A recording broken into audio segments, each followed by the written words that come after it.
آپ اپنی ساری 74 سالہ ہسٹری اٹھا کے دیکھ لیں. دیکھیں ریزرویشن کا اظہار لوگ کرتے تھے پولیٹیکل پارٹیز ڈیموکریسی کے لیے, اور اب تو پاکستان کے عوام نے دیکھا کہ کہاں تک گئی ایک پولیٹیکل پارٹی, اور اس لیے یہ ساری صورتحال طاری ہوئی. اور میں تو سمجھتا ہوں دیکھیں بات یہ کہ جو قانون پہ اثر انداز ہوتا ہے, پاکستان کا بڑا مسئلہ قانون کی حاکمیت ہے, اور یہ 9 مئی کے واقعات ان کے دور میں ہوئے جو پاکستان کے اندر سب سے زیادہ, جو مغرب کی مثال دیتے تھے کہ مغرب میں اس لیے ترقی ہے, خوشحالی ہے کہ وہاں پر قانون کی حاکمیت قائم ہے. تو یہ ہوا. اب آ جائیں, آپ نے جو بات کی ہے کہ جی نگران جو ہیں کیا وہ کوئی ڈیلیور کرنے کی پوزیشن میں ہے. دیکھیں ایک بڑی دلچسپ سی بات ہے, میں سوچ رہا تھا کہ نگرانوں کے آنے سے پہلے جب نگرانوں کو اختیارات کی بات ہو رہی تھی وہ کیوں تھی, کہ لوگ کہہ رہے تھے کہ ماضی کے اندر نگران گورنمنٹ ہے, پروفیسر صاحب بھی نگران رہے ہیں, کبھی نگرانوں کا اتنا رول نہیں تھا. اس کا مطلب انہیں پتہ تھا کہ حالات کا رخ کیا ہے. اور میں پہلے بھی کہہ چکا ہوں, آج بھی کہتا ہوں کہ قومی ایشوز پر آپ نگرانوں کو جواب دہ نہیں بنا سکتے, اس لیے کہ وہ جس کام کے لیے آئے ہیں, اور وہ کیا ایک پولیٹیکل پارٹی ہے یا ان کے پاس کوئی ایک ایجنڈا ہے یا ان کے پاس ایک پروگرام ہے کہ ان کے اندر یکسوئی ہے یا سنجیدگی ہے. دیکھیں بات یہ کہ اس میں بیوروکریٹس ہیں, اس میں ٹیکنوکریٹس ہیں, اس میں کچھ سیاسی لوگ ہیں, جو نگران پرائم منسٹر ہیں وہ تو سیاسی کارکن ہیں. بات یہ کہ انہیں ہم جواب دہ نہیں بنا سکتے. البتہ ایک بات, کچھ دیر پہلے میں نے ہمارے جو وزیر اطلاعات ہیں ان سے میں نے بات کی ہے, میں نے کہا جی یہ جو مایوسی اور بے یقینی ہے, انہوں نے کہا کہ یہ بھی ایک تاثر دیا جا رہا ہے کہ ہم پاکستانی ہیں, ہم بھی لوگوں کے اندر رہتے ہیں, ہمیں پتہ ہے کہ لوگوں کی مشکلات ہیں. اور ان کا کہنا یہ ہے کہ ابھی تک ہماری IMF سے بات چل رہی ہے. میرا تو اعتراض ہی یہ ہے کہ جی اگر ہر چیز آپ نے IMF سے پوچھ کے کرنی ہے, اور IMF کے معاہدہ آپ دیکھ لیں, اس سے بڑے سارے خطرات اور خدشات نے جنم لیا ہے. اب وزیر اطلاعات صاحب کا کہنا ہے کہ ہماری بات چیت چل رہی ہے, اور میری اطلاع کے مطابق وہ اکتوبر کے بل میں جو 300 یونٹس تک ہے انہیں 3000 کی ریلیف دے رہے ہیں. اور جو 60-70 ہزار کا بل آئے گا اس کو بھی 7-8 ہزار کی. لیکن بات یہ کہ یہ کوئی حل نہیں ہے, جیسے قسطیں کوئی حل نہیں ہے, اونٹ کے منہ میں زیرہ. میں وہی بات کر رہا ہوں. دیکھیں چلے نگران اگر یہ دے رہے ہیں تو ہمیں یہ بھی تو کہنا چاہیے یہاں تک صورتحال پہنچی کیوں. دیکھیں دنیا کے جمہوری معاشروں میں جو پولیٹیکل پارٹیز ہوتی ہیں کسی پروگرام کے تحت آتی ہیں, اور اس پروگرام کے تحت انہوں نے لوگوں کو ریلیف مہیا کرنا ہوتا ہے, گورننس کو یقینی بنانا ہوتا ہے, معاملات آگے چلانے ہوتے ہیں. اس سے نیج پر کیوں آیا؟ لیکن ایک بات جو بھی ڈار صاحب کے حوالے سے کہی گئی ہے, میری اپنی بڑی ساری ریزرویشن ہے, لیکن وہ جو اس ملک کے اندر جو لوگ یہ پروپیگنڈا کر رہے تھے, جو شرطیں لگا رہے تھے کہ ملک دیوالیہ ہو رہا ہے, اب دیوالیہ ہونے کی بات تو کوئی نہیں کر رہا. اب پاکستان کو سری لنکا بنانے کی بات کوئی نہیں کر رہا, لیکن لوڈ انہیں پہ آنا چاہیے. دیکھیں بات یہ میں نے کل بھی کہا تھا, میں آج بھی کہتا ہوں کہ جو منتخب حکومتیں ہیں ذمہ دار وہ ہیں, نگران حکومت ذمہ دار نہیں ہے. اور اگر پاکستان کی منتخب, آپ کے پاس سامنے ایک تجربہ ہے 5 سال کا, تو پھر نگرانوں کا جواز ہے 3 ماہ سے زیادہ رکنے کا؟ وہ جواز ہے یا نہیں, اس میں یہ ایک خالصاً آئینی اور قانونی معاملہ ہے. میرے سے پوچھیں گے اصولی بات تو یہی ہے کہ جی 90 دن کے اندر الیکشن ہونا چاہیے.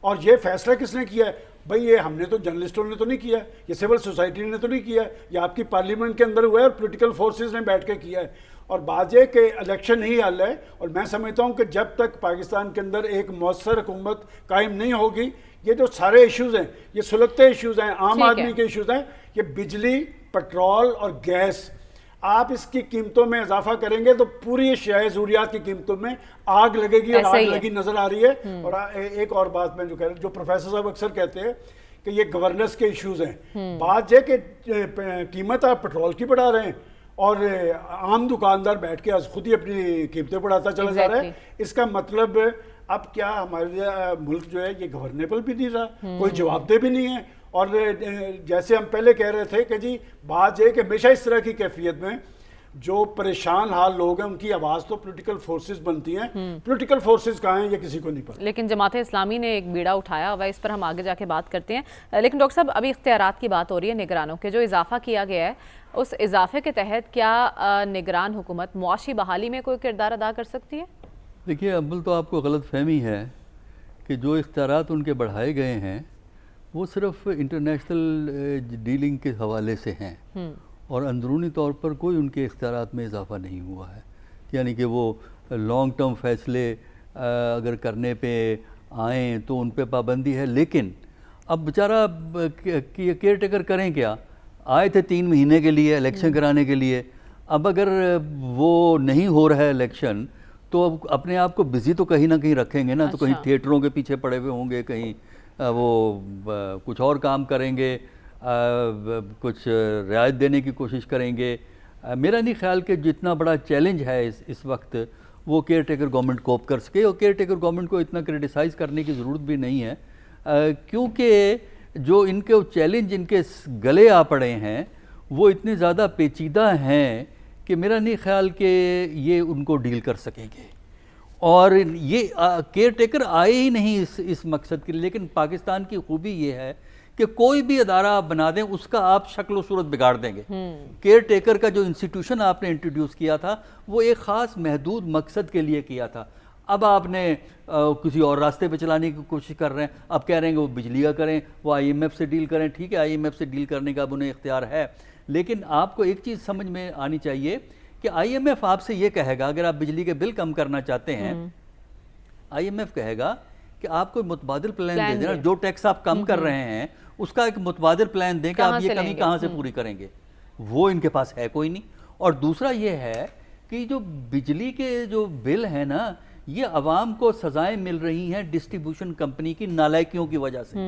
دیکھیے یہ جو لائن لاسز ہیں 3 سے 4% تو آپ ان کو چھوڑ سکتے ہیں کیونکہ وہ ہوتے ہیں، لیکن ہمارے 20% سے زیادہ لائن لاسز ہیں۔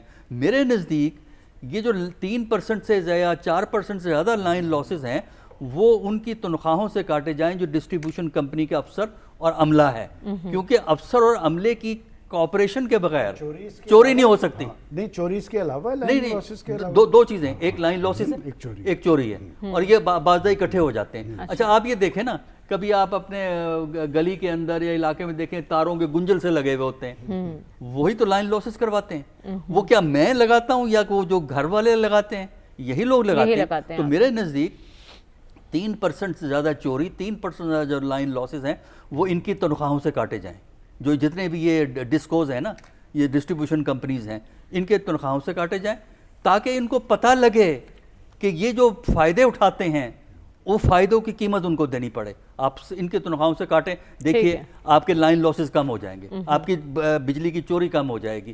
لیکن چونکہ ہم نے یہ فیصلے کرنے نہیں ہیں، ہم یہ کر نہیں سکتے، لہٰذا عوام کو پیس دو۔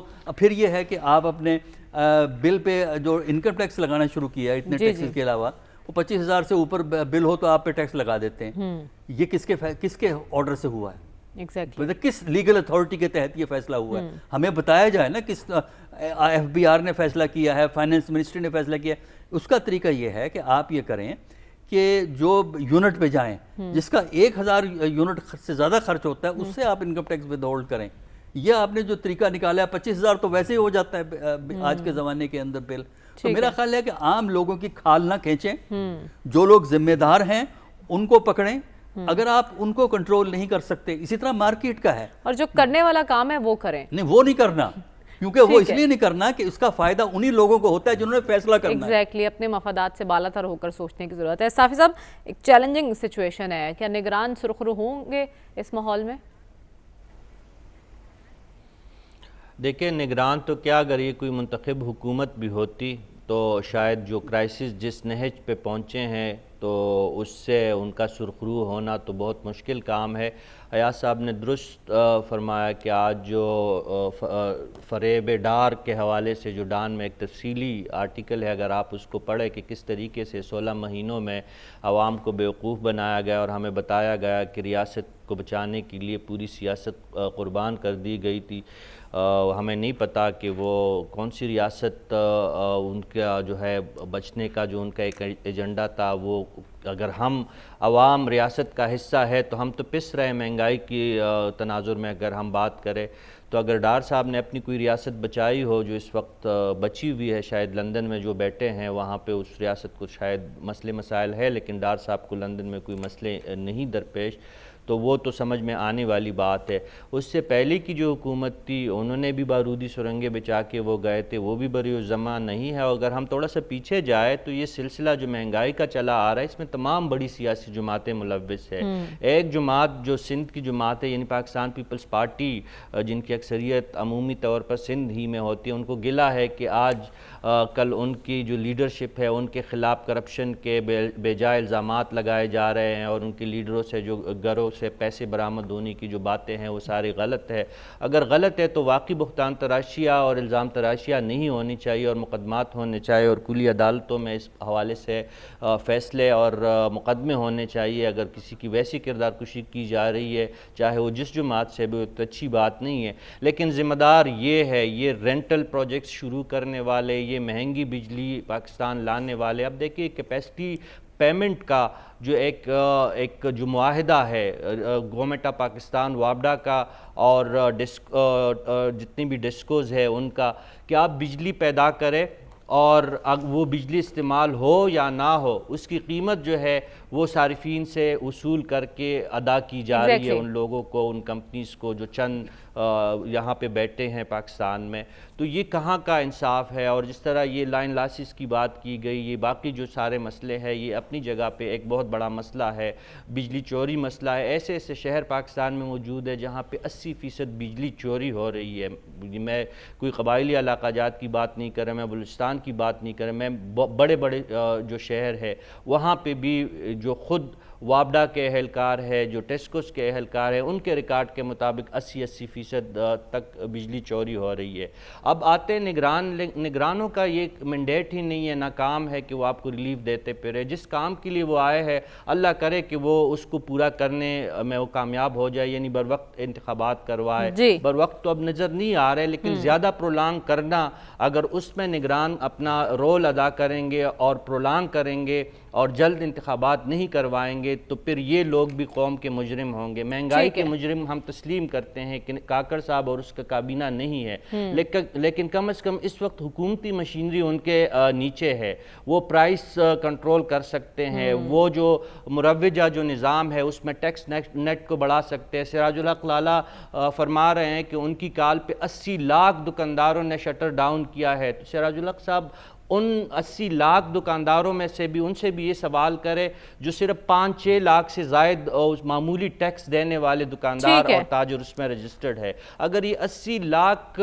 دکاندار اور تاجر پورا ٹیکس نہیں صرف 25% 20% بھی ادا کرنے پہ راضی ہو جائے تو ہم IMF کے سامنے بھی جولی نہیں پھیلائیں گے, اور ہم مہنگائی اور یہ جو ہم رونا رو رہے ہیں کہ ہر چیز مہنگی ہے, چین کی انتخابات کروانا ہے, لیکن بر وقت انتخابات ہوتے ہمیں نظر نہیں آ رہے. یا سب انتخابات کی فضا تو بنتی دکھائی نہیں دے رہی, لیکن ملاقاتیں بڑی زور و شور سے ہو رہی ہیں. آج مریم نواز سے امریکی سفیر کی ملاقات ہوئی, اس سے پہلے چیف الیکشن کمشنر سے امریکی سفیر کی ملاقات ہوئی. انتخابات کے حوالے سے امریکی سفیر کیوں اتنے ایکٹیو دکھائی دے رہے ہیں اس معاملے میں؟ جانے دیں امریکی سفیر کو, امریکہ کی بات آپ پوری آپ کریں گے تو آپ کرنے نہیں دیں گی. اب امریکہ جو آپ کرے گا, یہی ایڈمنسٹریشن تھی جو بائیڈن کا.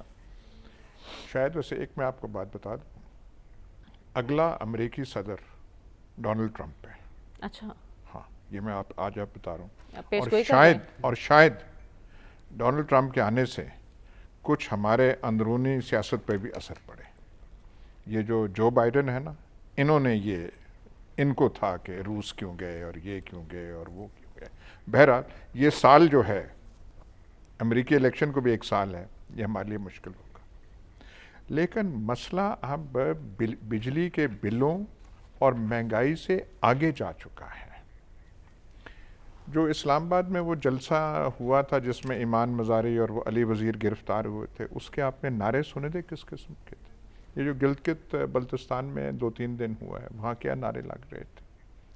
اب یہ فضا ایک ایسی مطلب کیوں بننے دی گئی؟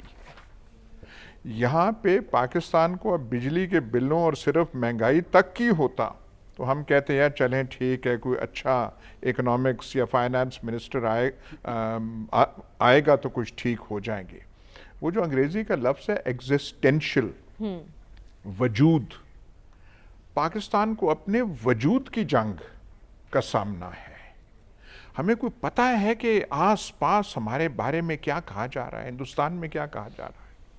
میں نے تو آج وہ ایک وہ اس پہ یہ کیا کہتے ہیں یہ سوشل میڈیا پہ پڑھا، وہ پتہ نہیں جینوین ہے یا فیک ہے، کہ افغانستان کی فارن منسٹری ایڈوائزری دے رہی ہے کہ پاکستان کے حالات خراب ہیں تو افغان سٹیزنز وہاں پہ نہ جائیں.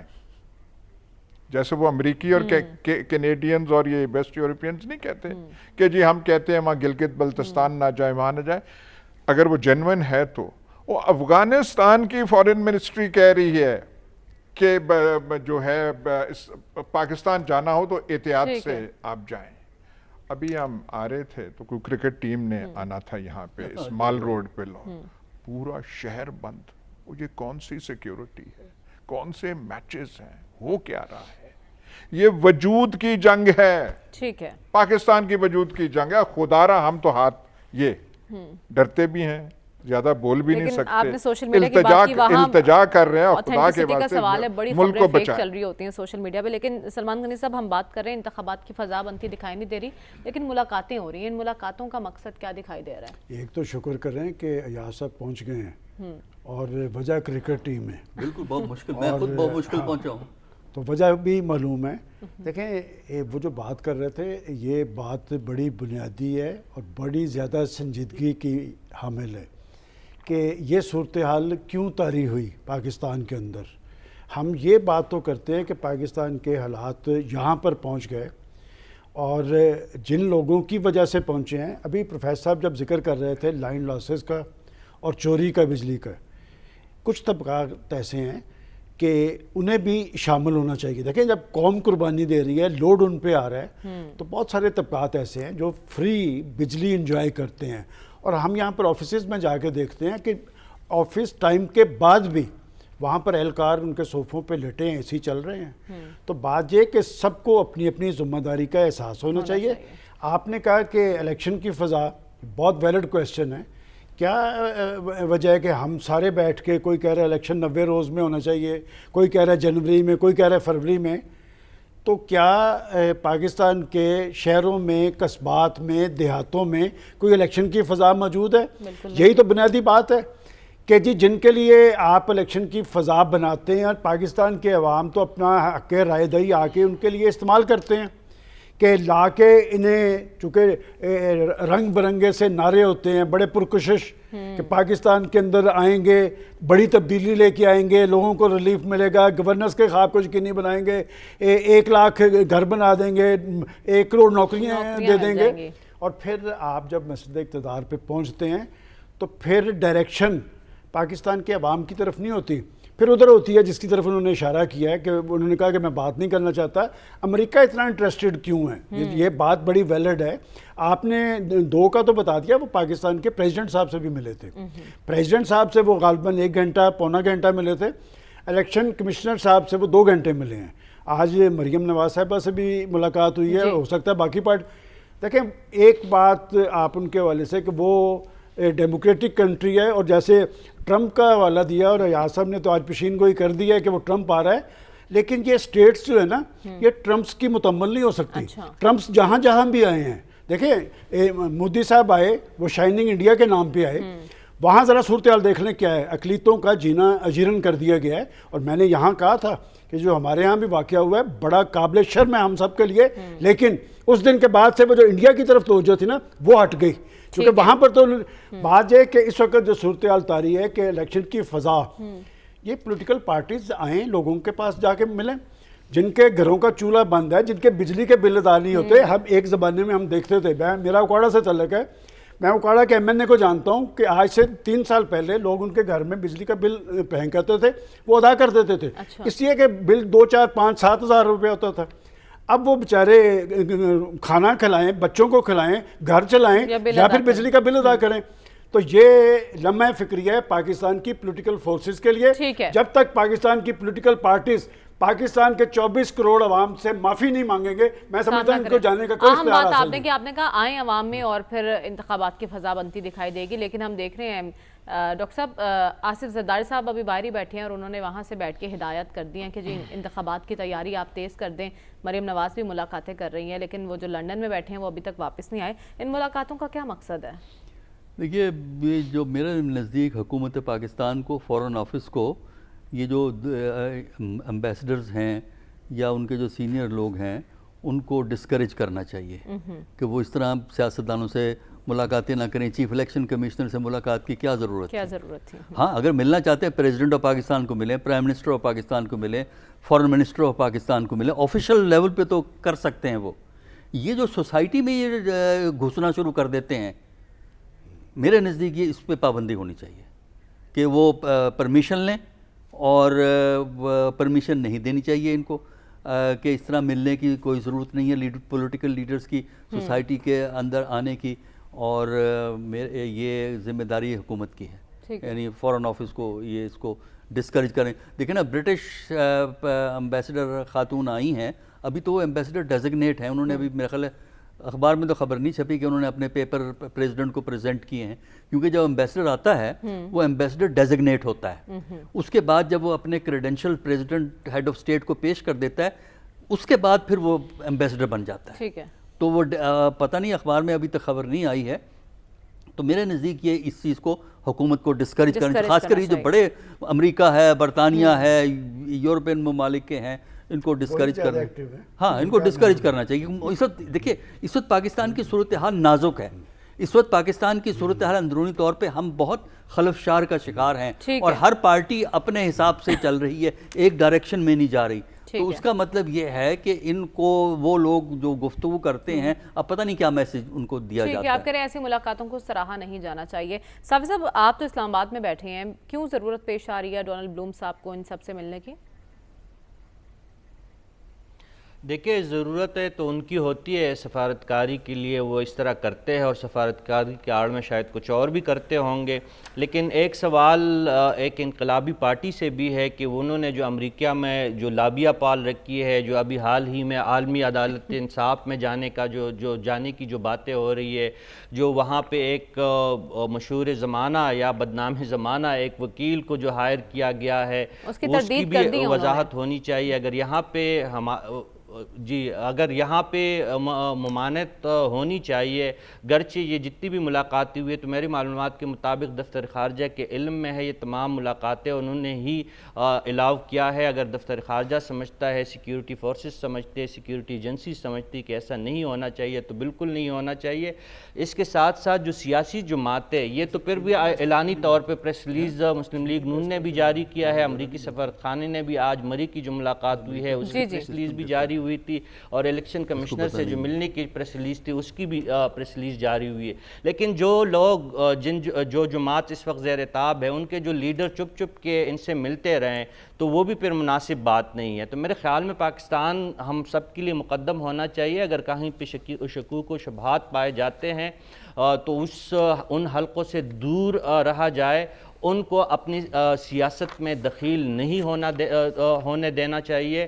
لیکن سب کے لیے پھر یہ ساری چیزیں ہونی چاہیے. اگر ایک کے لیے درست ہے کہ وہ لابیہ بھی اور فرمز بھی ہائر کرے, وہ پاکستانی عدالتوں کی بجائے عالمی عدالت انصاف جائے ارانا صلی اللہ, تو پھر ٹھیک ہی کہتے ہیں کہ اس کا تو یہی مطلب ہے کہ باقی جو پاکستان کے جتنی بھی ریاست کے دشمن عناصر ہیں, آپ ان کو رستہ دکھا رہے ہیں کہ یہاں سے جا کے عالمی سطح پہ پاکستان کو بدنام کرے. پھر خواجہ جو آصف ہے, ان کے موقف سے مجھے کوئی اتفاق نہیں ہے, پھر اس کے موقف پہ بھی غور ہونا چاہیے. وہ جو کچھ کہہ رہا ہے کہ یہ لوگ پھر کیوں پیسے لگا رہے, پیسے خرچ کر رہے, اتنے مہنگے وکیل جو ہے اپنی خدمات جو ہے, آپ کہہ رہے ہیں سب کے لیے ایک جیسا اصول ہونا چاہیے. ہمیں پروگرام میں ایک بریک کی جانب بڑھنا ہے, اس کے بعد بات کرنی ہے. پی ٹی آئی کی لیڈرشپ کی جانب سے سیاسی جماعتوں سے بات چیت کی پیشکش کی گئی ہے.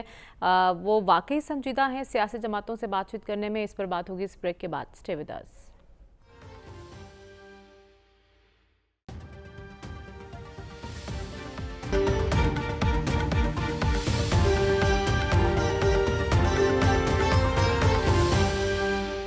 ویلکم بیک ناظرین. چیئرمین تحریک انصاف سیاسی جماعتوں سے بات چیت کے لیے تیار ہیں. ان کے وکلاء کی جانب سے گفتگو کی گئی ہے. ان کا کہنا ہے کہ بات چیت صرف الیکشن کے معاملے پر ہوگی. تو ایاز صاحب, یہ پیشکش کیا ظاہر کرتی ہے, اور اس موقع پر بات چیت کا عندیہ دینا کیا درست ہے؟ ایک تو اس طریقے سے بات وہ نہیں ہوئی. آپ خود بھی کہہ رہی ہیں کہ وکیلوں نے کہا ہے کہ وہ ہے صرف یہ ظاہر کرنے کے لیے کہ ریسپانسبل لیڈر ہیں, ملک کے جو حالات ہیں اس کا ادراک ہے, اور الیکشن کی طرف جانا چاہیے. اب جب ہم کہتے ہیں سارے یہاں بیٹھ کے جی حل الیکشن ہے، حل الیکشن ہے، وہ کوئی بات کریں تو آپ کہتے ہیں جو عندیہ اس وقت دینا چاہیے یا نہیں دینا چاہیے. ٹھیک ہے. پھر یہ بھی آپ دیکھ لیں کہ وہ جن کی طرف سے یہ منسوب ہے یہ خبر، وہ بیٹھے کہاں پہ ہیں، اس سارے ماحول کا آپ ذکر کر سکتے ہیں. ٹھیک ہے. ان کے اور پارٹی کے لوگ کہاں بیٹھے ہوئے ہیں، عدالتوں میں ان کے ساتھ کیا ہو رہا ہے، مقدمات پہ مقدمات کیا ہو رہا ہے، وہ ساری گفتگو ہم کیا کھل کے کر سکتے ہیں. تو یہ سارا لیکن ابھی تو ان کے وکلا کی جانب سے بات کی گئی نا، وقت کم ہے، مجھے آگے بڑھنا ہے. سلمان صاحب، حافظ حمداللہ صاحب نے اس پہ کمنٹ کیا ہے کہ جس طرح کے بیانات ان کے وکلا دے رہے ہیں یہ تو این آر او کی بھیک ہے. کیسے لگ رہا ہے آپ کو؟ دیکھیں، میں حافظ حمداللہ صاحب کی بات نہیں کروں گا. ہم یہاں پر یہی بات کرتے رہے کہ سیاست کے اندر ڈائیلاگ جو ہوتی ہے وہ بنیادی چیز ہوتی ہے، کہ اگر سیاست کے اندر ڈائیلاگ ہوتا، مل بیٹھ کے مسائل کا حل نکالا جاتا تو پاکستان اس نیچ پہ نہ کھڑا ہوتا. جب آپ ایک دوسرے کو چور، ڈاکو اور کیا کیا گردانیں گے تو پھر کس طرح بیٹھا جائے گا. یہ تو پیشکش سب سے پہلے شہباز شریف صاحب نے ان کو کی تھی. آپ کو یاد ہے، انہوں نے کہا تھا سیاست اپنی جگہ، میں صلح کا ہاتھ بڑھاتا ہوں کہ ہمیں کم از کم معیشت پہ بات کرنی چاہیے. تو میں سمجھتا ہوں کہ سیاستدانوں کا سیاسی بات چیت کرنا ایک خوش آئند امر ہے. اس میں وہ کس حد تک سنجیدہ ہیں یہ شاہ محمود قریشی صاحب سے پوچھیں. ٹھیک ہے، ڈاکٹر صاحب سے بھی جانوں گی، لیکن اس بریک کے بعد اسٹے ود اس.